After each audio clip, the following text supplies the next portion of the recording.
collaboration with the Cyprus Mail. This is the Cyprus News Digest with Rosie Charalambous.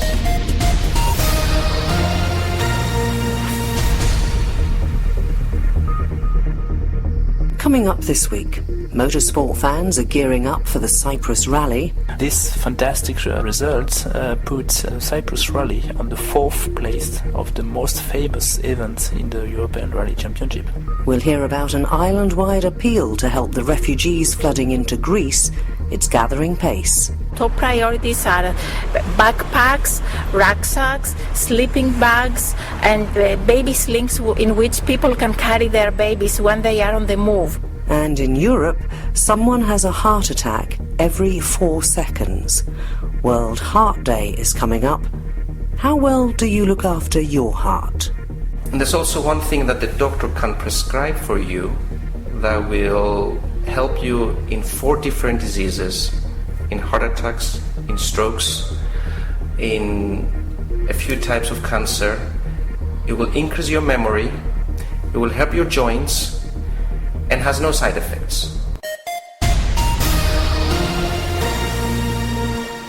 Rally fans in Cyprus are gearing up for the big one. It's coming up at the end of this month on the 25th, 6th and 7th of September. Jean-Baptiste Lay is the European Rally Championship coordinator. Jean-Baptiste, I know that it gives Cyprus a great deal of publicity in other parts of the world because the coverage on Eurosport is very extensive. Can you just sort of tell us how many people you reach that see Cyprus and particularly, of course, the Cyprus Rally? We had in 2014 season a very fantastic figures regarding the TV exposure on Eurosport, but also outside Eurosport, because as you know, as a promoter of the championship, we broadcast on Eurosport, but also we have some agreement with TV external distributions in order to increase the general coverage of the FIA European Rally Championship. In 2014, we broadcast 1,096 hours of ERC TV programs worldwide and reached 244 million viewers all during the season. And if we focus directly on the CNP Asfalistiki Cyprus Rally, we broadcast last year 104 hours of Cyprus ERC TV programs and reached 27 million viewers just for worldwide for the Cyprus Rally. This fantastic results put Cyprus Rally on the 4th place of the most famous event in the European Rally Championship, which is really a very motivating score and show how is big the interest of Cyprus Rally inside Europe. And it will be a very exciting rally this year. We're towards the end of the calendar and things are like hotting up for the titles. Yes, of course. At this time we have 3 drivers fighting for the title. Unfortunately, Craig Breen, for personal reasons, is not able to come to Cyprus, but we will have a fantastic battle between Kajetan Kajetanovic, who is leading the championship actually, and Alexei Lukyanuk, the Russian guy. They will fight for the winning of the title. We have just after the French driver Robert Consani, who will fight to reach the 3rd position in the championship. So definitely the sporting battle all during the weekend will be very attractive and interesting. The terrain in Cyprus is notoriously difficult when it comes to filming things. If you go up into some of the twisty mountain stages, you don't have a long view for cameras, so you probably need more cameras out there and so on. How do you cope with those sort of logistical problems? We have very strong and efficient production team in Eurosport. We will collect all different footage coming from the Cineflex camera in the helicopter. We have also on-ground camera. We have also no less than 10 on-board camera on the most fastest cars, and we have to work with all this footage and put it all together. And put it all together. But finally, as you can see on the TV program that we broadcast last year, the footage of the landscape of Cyprus is amazing. It's really different compared to the rest of Europe, which puts Cyprus in a very important position in championship. We are proud to say that we don't have two events with the same landscape and same configurations, even for the sporting side with the stages. Each event are unique and really interesting for the different landscape. And honestly, the landscape of Cyprus, quite in the middle of the desert, with a big jump and a lot of public on each side of the road on a safety place. It's really part of Cyprus Rally, and very interesting. Well, there we are. That is Jean-Baptiste Lay, the European Rally Championship Coordinator, as Cyprus gears up for this year's CNP Asfalistiki Cyprus Rally. Listen online to the Cyprus News Digest on YouTube or at cyprusmail.libsyn.com. The latest program is uploaded every Friday, and if you missed one, you can catch up there.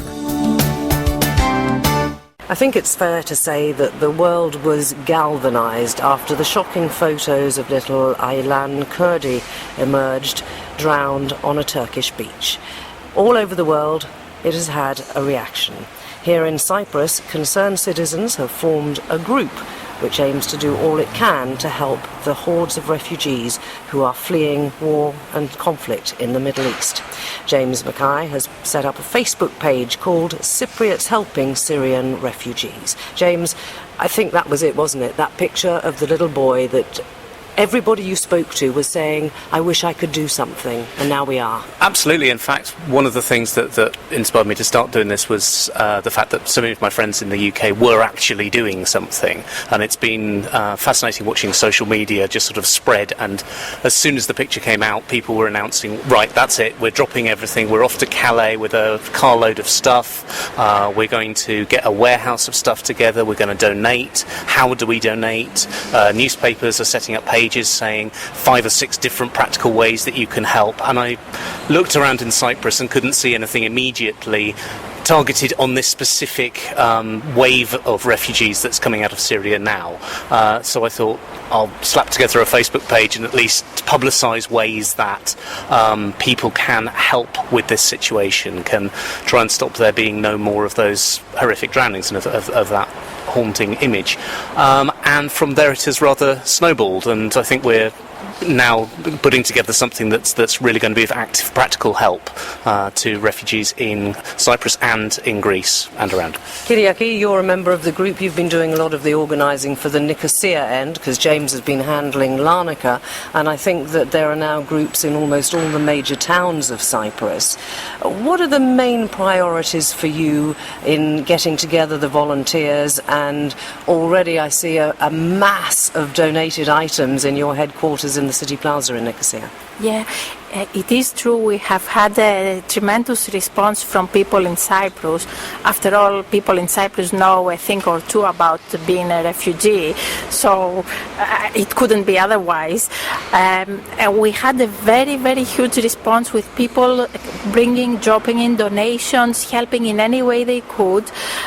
And now we need manpower to sort all these things and pack them, and hopefully finding generous sponsors to enable us to ship all this to the refugees who are in need in Greece.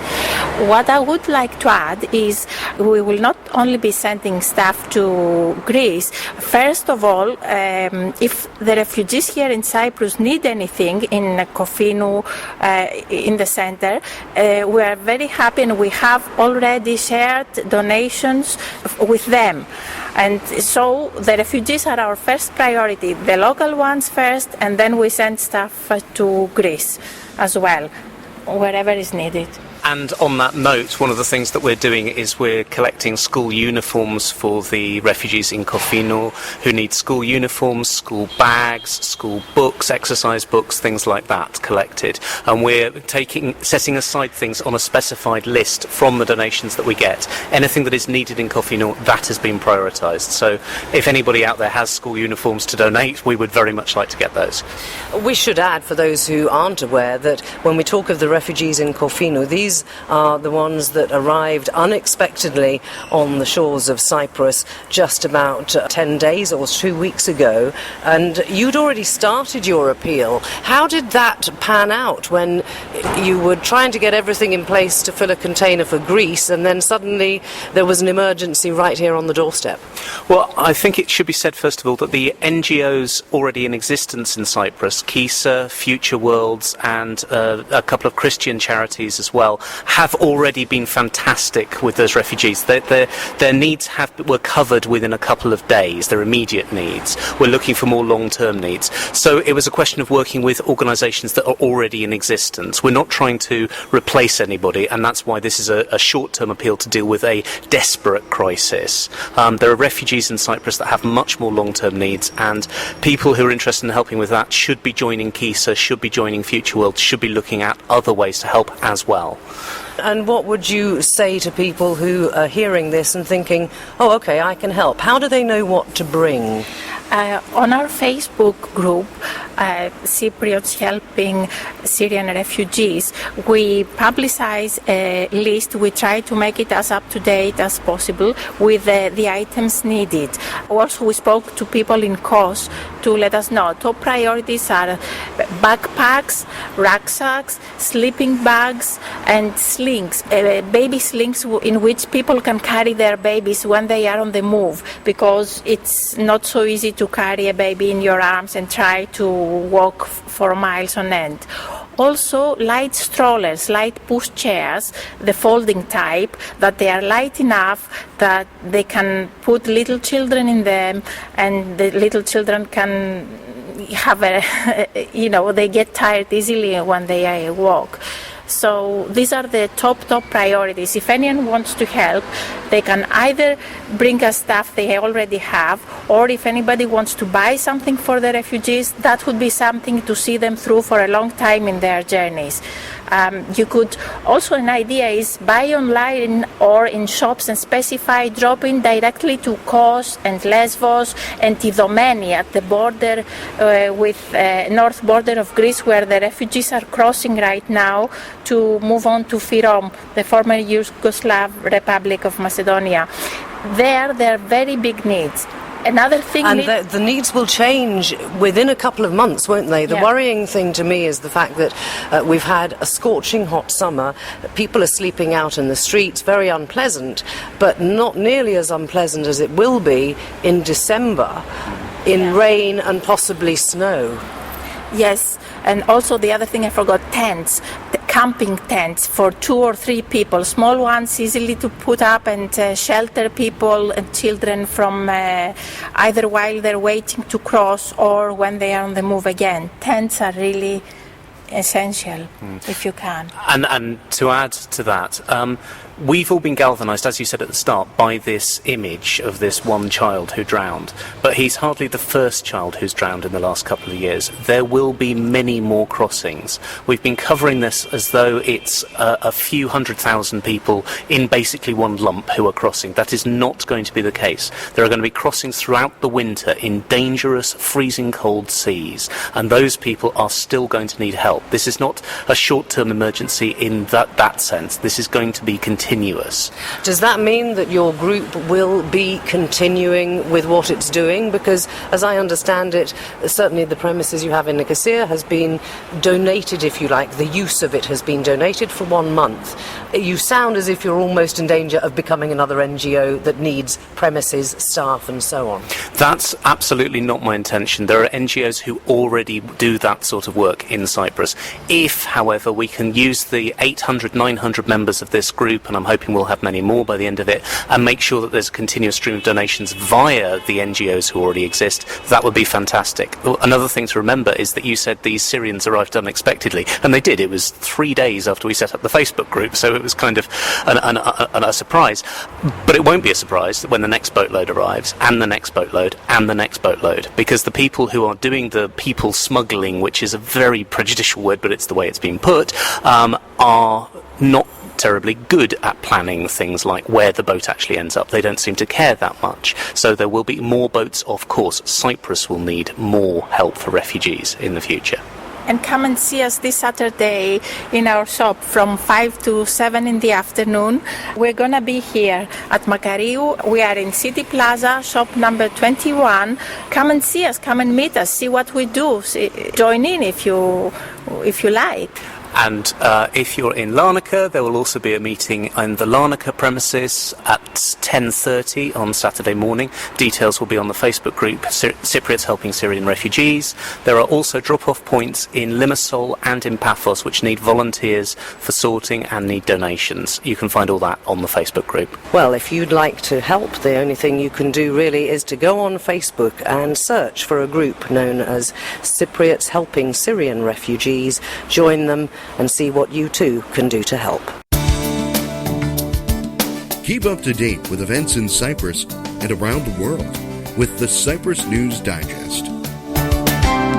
The biggest achievement of Crime Stoppers has been the ability of the public to be able to give information about crime anonymously. There's no way I could have kept prostituting without the drugs. There's no way I could have had my body used like a public toilet, because that's actually what prostitution is. And then the fourth series I started 3 days after I'd won the Oscar, so the whole of the Monarch of the Glen experience was all interplatted with the Gosford Park Oscar experience. I was working with Ronnie James Dio, and David was going to reform Whitesnake in 2003. Cyprus was chosen because Cyprus is a stable, peaceful and secure place. We have to really look closely.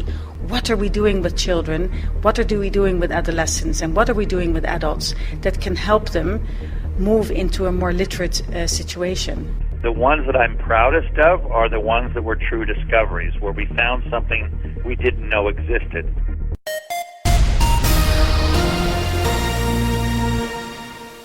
Terrifying if you know that someone has a heart attack every 4 seconds in Europe. Just think about that. And think too about the fact that September the 29th is World Heart Day. Joining us on the programme this week is cardiologist Dr. Evagoras Ikonomidis from the Aradeon Clinic in Nicosia. And he's going to talk to us about some of the events that are being organised here in Cyprus to mark World Heart Day. So, Evagoras, it's something that's done every year, and something, I mean, we don't want to frighten people, but the fact of the matter is that cardiovascular disease is probably the world's biggest killer, isn't it? Yes, true, and it's something that heart scares people. I think it's the suddenness of it, the unpredictability, maybe because we feel our heart, and it's still the number one killer across the world. We have done tremendous advances, and I think it's tied with cancer now in the Western world, but it's increasing in the developing world. And even though people are aware, we're trying to pass certain messages that a lot of things can and should be done, both on the part of the public / patient, and both on the part of the doctors. And the World Heart Federation, as you know, has named one day towards the end of September every year as the World Heart Day.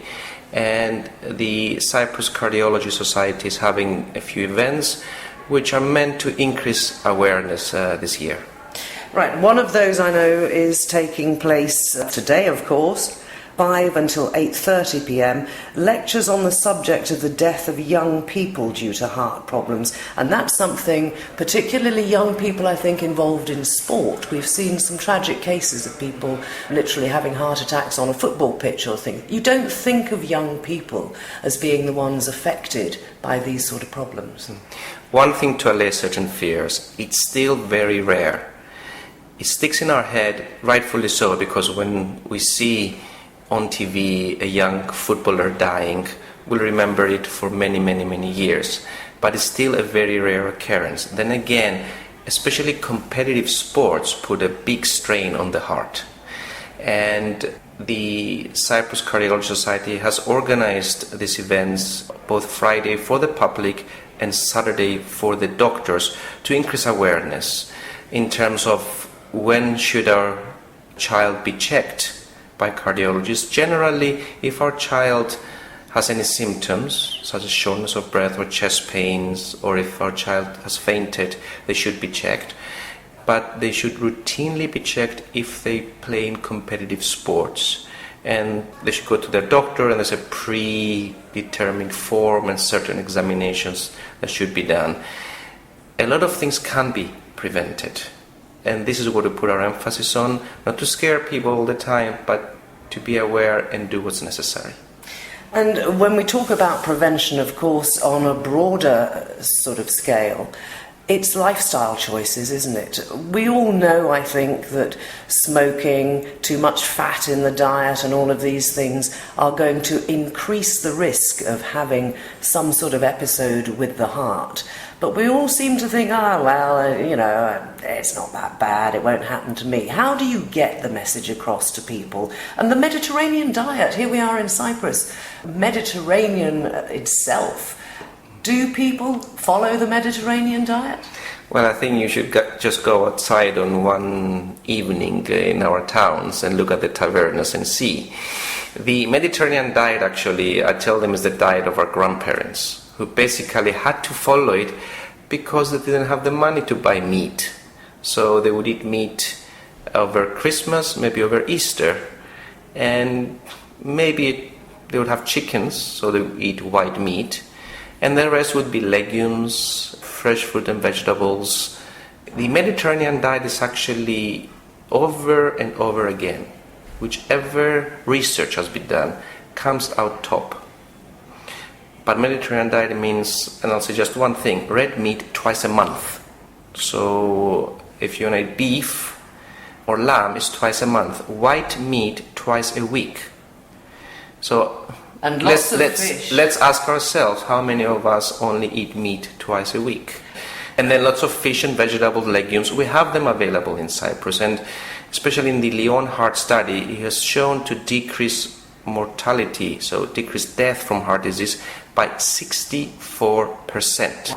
The best drugs we have, the best medications we have, decrease it by 30%. And there's also one thing that the doctor can prescribe for you that will help you in 4 different diseases, in heart attacks, in strokes, in a few types of cancer. It will increase your memory, it will help your joints, and has no side effects. It doesn't cost much, and that's exercise. But it's to get people to do. I mean, lifestyle is hard. What I tell patients is, or people in general, good lifestyle, a healthy lifestyle is a happy lifestyle. People complain about lack of energy. They have aches and pains. They don't feel well. They're depressed. If you eat well, I'm talking about the Mediterranean diet, less red meat, less fats. And if you exercise, you're going to feel better instantly.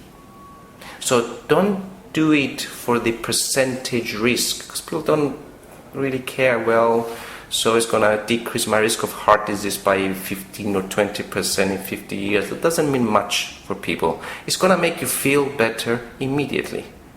And this ties in with what we said about competitive exercise. You're talking now really about, even in older people, going for a walk every day. Absolutely, and so long as you maintain the exercise, going half an hour walk every day, 5 times a week, for even the elderly over 65, 75, that has tremendous help.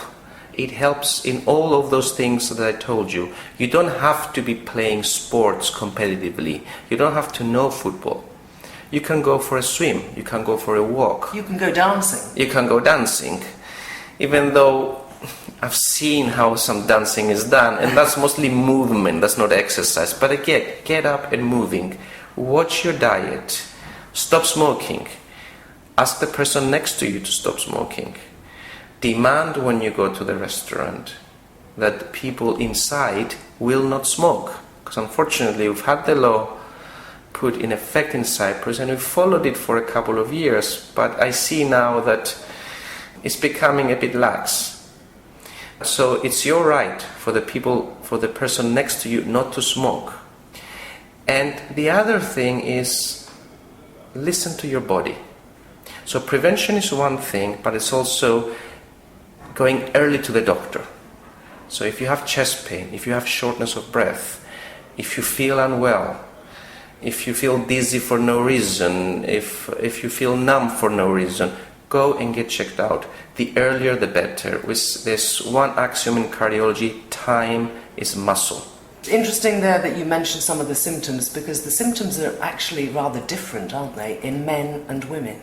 They can be different. We call the classic symptoms, which is the chest pressure like an elephant sitting on the chest, with radiation to the left arm, with numbness in the left arm, but it can be different. Women, many times they may be short of breath, they may be nauseous. Now, I don't want to scare people. Whenever you are nauseous is what you have, but if you feel unwell and if it's different from what you are used to, then go to the doctor. And another thing with exercise, people who exercise get warnings. People who don't, by and large, don't. So that's why get out there.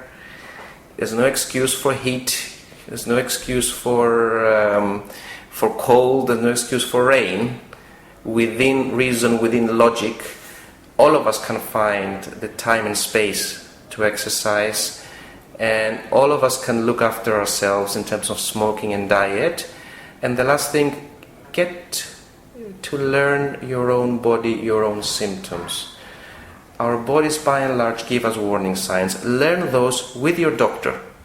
And if you do all of these, you can pretty much decrease the risk of having a heart attack or a stroke by over 90%.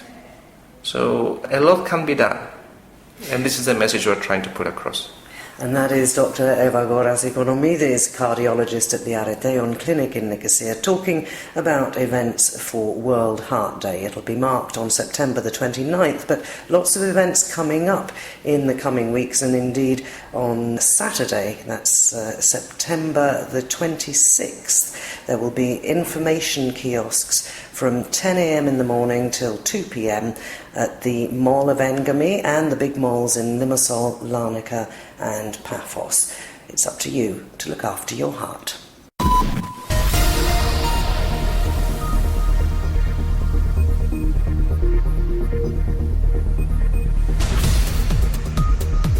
Well, that about wraps up this edition of the Cyprus News Digest. Many thanks for your company. Hope you'll join me next week. Till we meet again, take care and God bless. Bye-bye now.